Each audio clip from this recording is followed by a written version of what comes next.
ஓம் சரவணபவ. இன்றைக்கி டே 12, 108 நாள் சரவணபவ எழுதுறதுல ஆரம்பிச்சிருக்கோம். வேலும் மயிலும் சேவலும் துணை. டெய்லியும் சரவணபவ எழுதுங்க, நினைங்க, கண்டிப்பாக ஒரு நாள் லைஃப் மாறும். இன்றைக்கி முருகப்பெருமானை பற்றி ஒரு குட்டி கதை பார்க்கலாமா? பாம்பன் சுவாமிகளை பற்றியான கதை இது. பாம்பன் சுவாமிகள் முருகப்பெருமானோட தீவிர பக்தர். அவர் தினமும் முருகப்பெருமானை போற்றி பாடல்களை பாடி வழிபட்டார். ஒரு நாள் சாலையில் நடந்து போய்கிட்டு இருக்கும்போது எதிர்பாராத விதமாக விபத்தில் சிக்கி அவரது காலில் கடுமையான காயம் ஏற்பட்டது.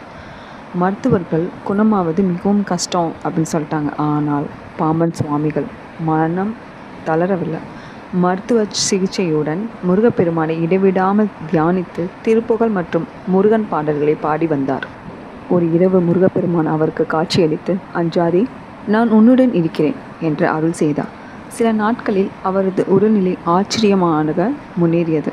இதை முருகப்பெருமானோட அருளாக நினைத்து பாம்பன் சுவாமிகள் வாழ்நாள் முழுவதும் முருகனின் புகழை பரப்பினார். அவர் இயற்றிய சண்முக கவசம் இன்று வரை முருக பக்தர்களால் பக்தியுடன் பாடப்படுகிறது.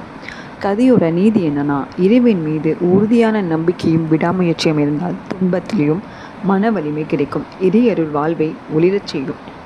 நம்ம லைஃப்லேயும் ஒரு சில ஆக்சிடெண்ட் ஆகும். அது ஃபிசிக்கலாக இருக்கணும் அப்படிலாம் கிடையாது. மென்டலாகவும் நம்ம ரொம்ப டிப்ரெஷனுக்குள்ளேயும் ரொம்ப கஷ்டங்களை யோசிச்சுக்கிட்டோம். என்ன பண்ணலாம், எப்படி பண்ணலான்னு நிறைய யோசனைகள் நம்ம மனசில் ஓடிக்கிட்டே இருக்கும். நம்மளுக்கு அடிபட்டிருந்தாலும் இந்த காயம் வலிக்கும், அது எப்போ சரியாகும்னு பல யோசனைகள் இருக்கும்.